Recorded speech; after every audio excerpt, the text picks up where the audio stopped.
Jika ada oknum-oknum habaib yang berkata bahwa Indonesia ini milik Allah, maka hati-hati dan waspada, karena kalimat ini adalah upaya pembodohan terhadap orang-orang awam yang ada di Indonesia.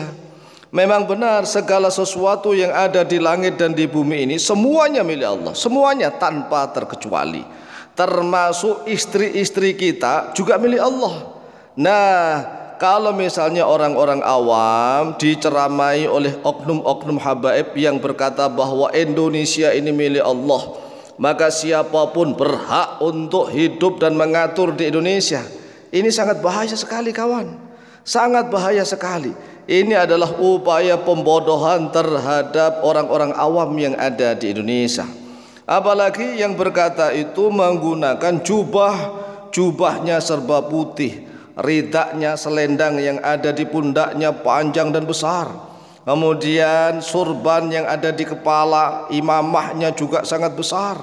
Ini orang awam kalau diceramai seperti itu menjadi pelongo, ngowah-ngowoh. Apalagi yang ceramah menggunakan dalil lillahi ma fis samawati wa ma fil ard, milik Allah segala sesuatu yang ada di langit dan segala sesuatu yang ada di bumi. Benar memang, tetapi maksudnya adalah salah, karena ingin membodohi orang-orang awam, orang-orang bodoh di Indonesia ingin dibodohi, sehingga orang-orang awam di Indonesia ini akan membela mati-matian ya tuan-tuan mereka itulah. Semuanya milik Allah tanpa terkecuali, termasuk istri kita, harta kita, semuanya milik Allah, termasuk diri kita. Nah, apakah boleh istri kita ini langsung diambil?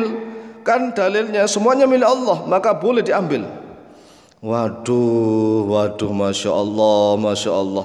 Ini pembodohan kawan. Maka dengarkanlah video ini dan sebarkan kemana-mana. Jawabnya begini: Allah Ta'ala telah menetapkan hukum syariat adanya hak kepemilikan bagi suatu bangsa, hak kepemilikan bagi suatu golongan, hak kepemilikan bagi suatu kelompok, hak kepemilikan bagi keluarga, hak kepemilikan bagi setiap individu.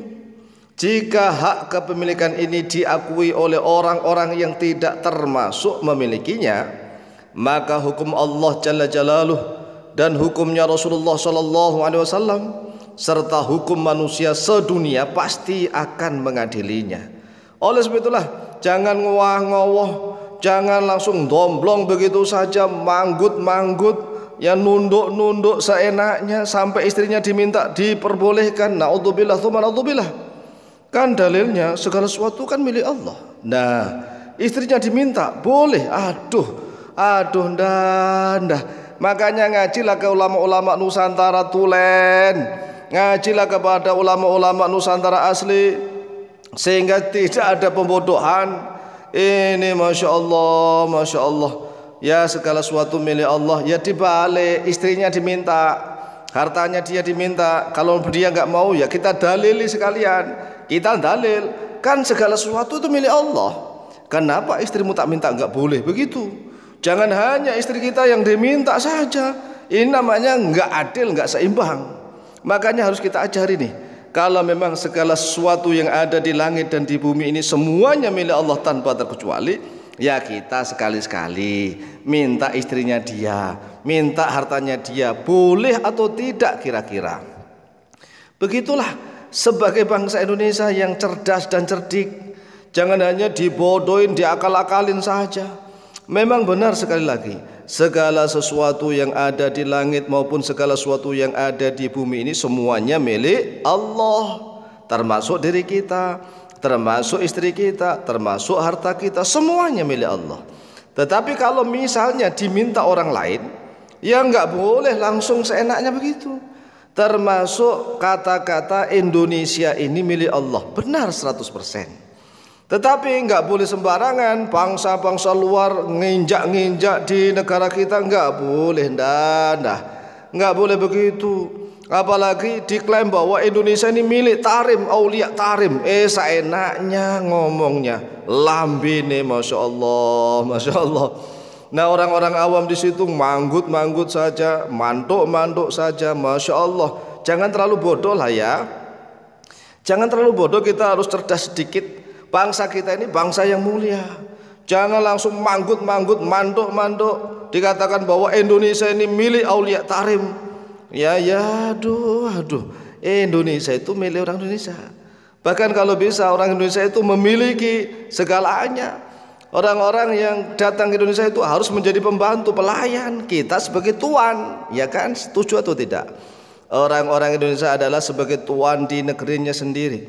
Nah, kalau ada orang-orang Indonesia kok misalnya mati-matian membela para habaib, membela Cina, membela Rusia misalnya, membela Jepang yang ada di Indonesia, membela Amerika, membela orang-orang barat di Indonesia, yaitu namanya mental inlander, mental tempe, mental yang tidak benar-benar Indonesia sejati.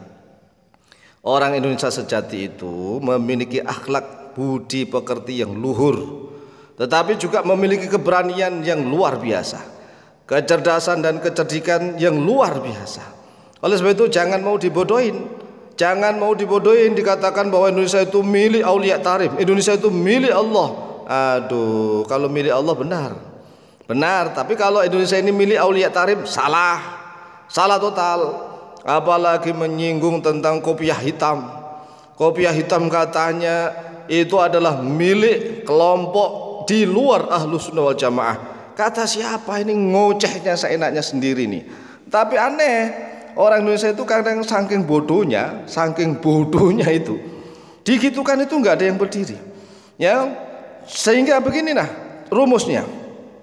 Kalau misalnya ada yang mengatakan bahwa kopiah hitam, peci hitam, kopiah hitam itu adalah lambang-lambang yang sudah dipakai simbol oleh orang-orang di luar Ahlus Sunnah wal Jamaah, maka hendaklah jamaah langsung berdiri protes dan bubar.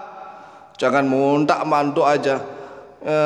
Kita ini bangsa yang hebat, bangsa yang kuat, akan menjadi raja di negeri sendiri.